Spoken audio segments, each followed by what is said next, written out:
घर घर का श्रृंगार, प्रेम सनातन। गठ होते रहते हैं। हालांकि जब यहाँ खुदाई की गई थी न्यू बनाने के लिए तो उसके अंदर बाकायदा सुरंग मिली थी। कुछ लोगों ने जब सुरंग के आगे जाने की कोशिश की तो उन्हें कुछ समाधियां नजर आई और कुछ जीवित अवस्था की वो समाधियां ऐसी थी कि ऋषि मुनि वैसे ही बैठे तप कर रहे थे और तप करते करते उनके ऊपर ठीक वैसे ही मिट्टी की परत चढ़ गई जैसे कभी वाल्मीकि ऋषि के ऊपर घोंघों ने अपना घर बना लिया था। ऐसी कई समाधियां इस टीले के नीचे हैं। वो जीवित हैं या समाधि ले चुके हैं, ये अभी रहस्य की गर्त में है, लेकिन तमाम रहस्यों को समेटे हुए है हनुमान टेकरी का ये टीला।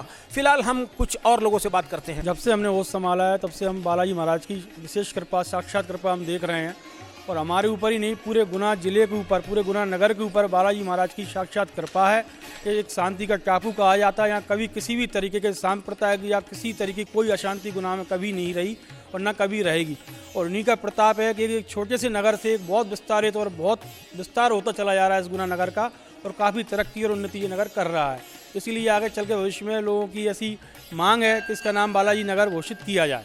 इस स्थान से मुगलों का कभी कोई संबंध रहा है या नहीं रहा, ये तो इतिहास के पृष्ठों के अंदर है, लेकिन इतना जरूर प्रमाणित है कि जब अंग्रेज इस मुल्क पर राज कर रहे थे तो अंग्रेज अपनी छावनी बनाने के लिए इस स्थान के ऊपर आए थे, क्योंकि ये पूरा का पूरा स्थान जंगल के रूप में था। पास में इसके ठीक 7 किलोमीटर की दूरी पर बजरंगगढ़ था जहां बाकायदा हिंदू राजा राज्य किया करते थे। उसके बाद अंग्रेजों ने यहाँ अपनी छावनी बनाई। जहाँ पर अंग्रेज अपनी छावनी बनाते थे वहाँ सब्जी, दूध और इसके लिए लोगों को आके आबादी भी बसा देते थे। कुछ लोग वहाँ से यहाँ आकर बसे। जो लोग बसे वो अंग्रेजों की सिर्फ नौकर के रूप में यहाँ थे और उनकी नौकरी चाकरी करते थे। कुछ घुड़साल में घोड़े की देखरेख करते थे, कुछ उनकी घास उगाते थे, कुछ दूध और सब्जी देते थे, कुछ उनके कपड़े धोते थे। इस प्रकार का लेबर वर्क जो था वो यहाँ आकर के बजरंगगढ़ से इस गुना में आके बस गया था।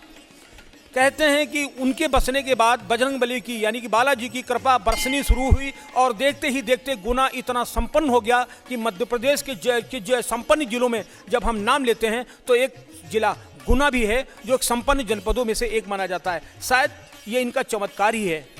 हम देखते हैं यहाँ के चमत्कारों की कुछ और कथाएं। बालाजी महाराज का ये धाम बड़ा चमत्कारिक है। यहाँ पे कई चमत्कार हुए हैं और जीता जागता उदाहरण हर प्रकार से। मेरे भाई साहब को, बड़े भाई साहब के एक ही बड़े भाई साहब हैं, कैंसर, बहुत ज़्यादा कैंसर। बालाजी की कृपा से आज 5 साल हो गई और पूर्ण रूप से वो स्वस्थ हैं और अभी भी जीवित हैं।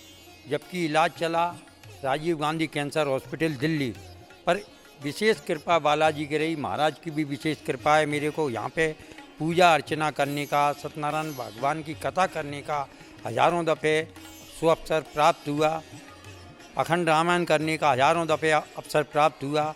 जो भी व्यक्ति यहाँ आए, आर्थिक हो, सामाजिक हो, राजनीतिक हो, हर प्रकार से वो अपने अनुकूल वातावरण पाया।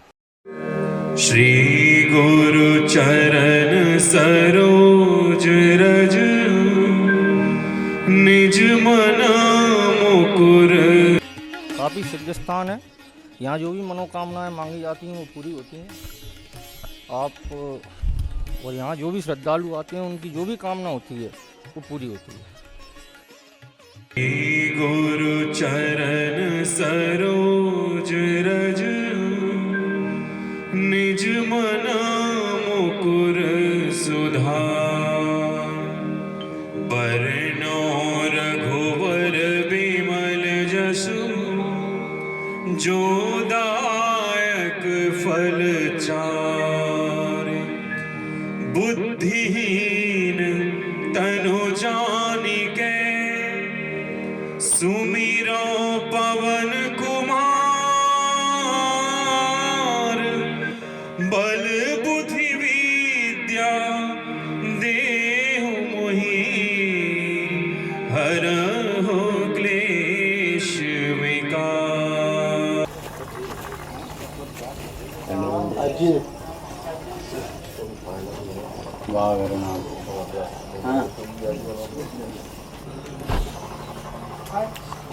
अरे बाबा,